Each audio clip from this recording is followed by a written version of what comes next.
अस्सलाम वालेकुम प्यारे बच्चों। चूँकि अस पढ़ा नर्वस सिस्टम अस पोर थोड़ा बहुत CNS तो PNS मतलब आज पढ़ो अस इम्पॉर्टेंट टॉपिक इस तुंदिस सिलेबस मज तथ वनान रिफ्लेक्स एक्शन। रिफ्लेक्स एक्शन क्या यह involuntary response to a stimuli. It is an involuntary response to a stimulus।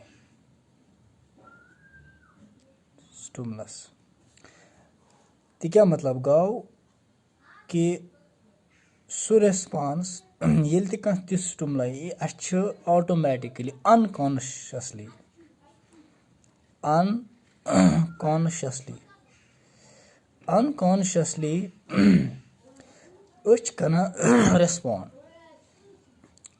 Respond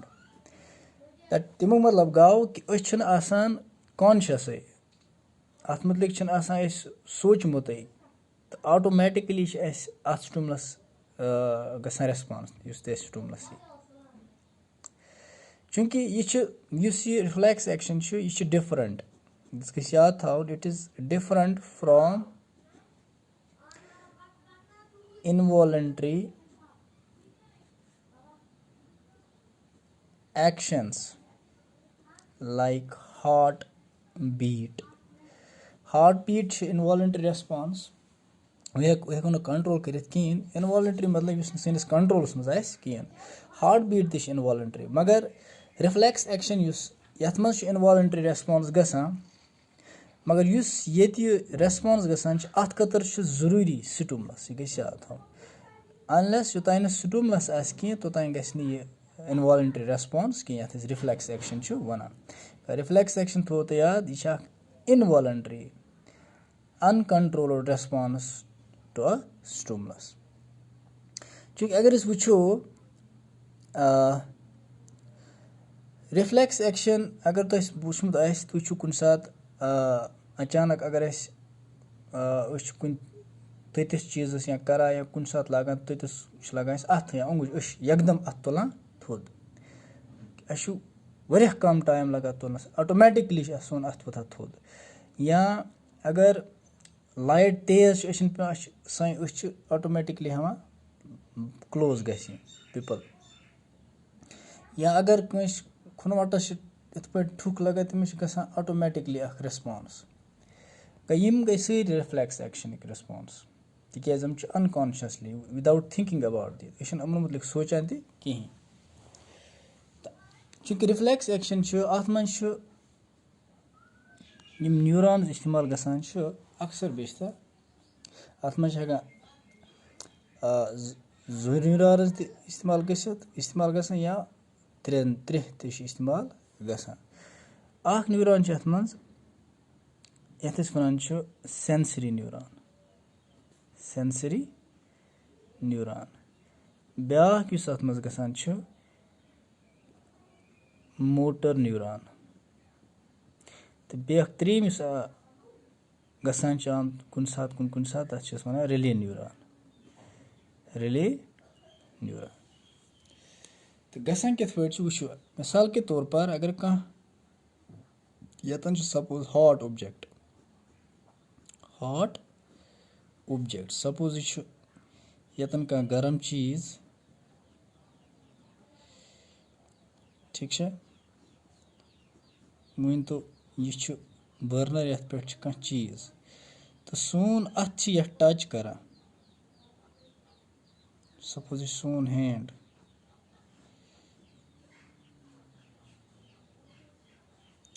ये टच करान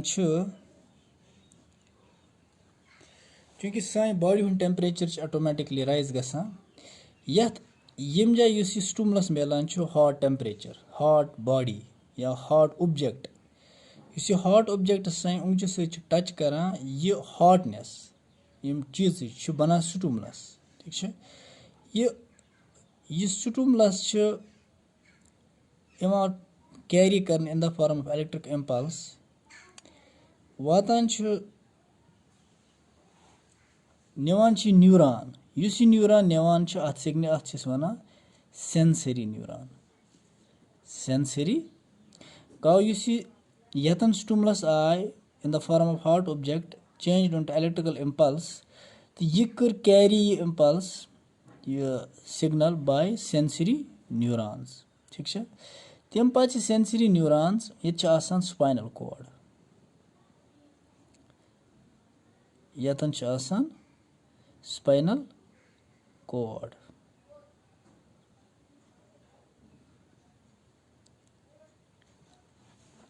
ये न्यूरॉन गसान स्पाइनल कॉर्ड्स तो स्पाइनल कॉर्ड पे यतन ब्याख न्यूरॉन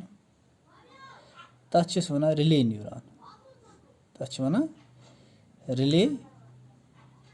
न्यूरॉन तो ये न्यूरॉन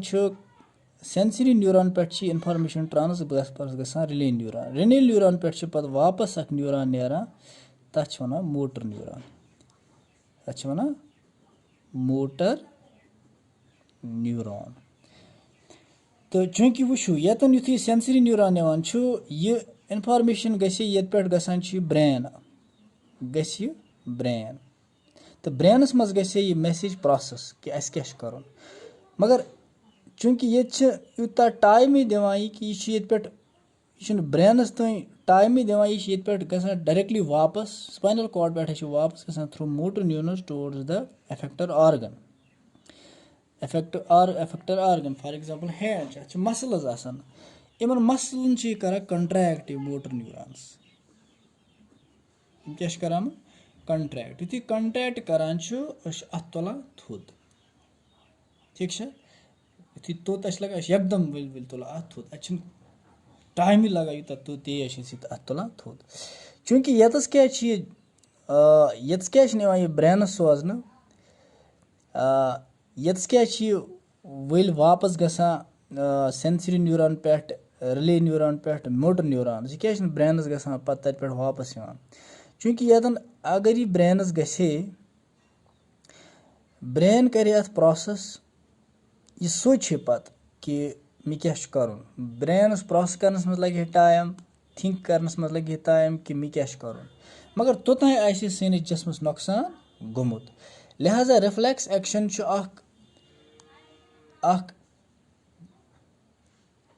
important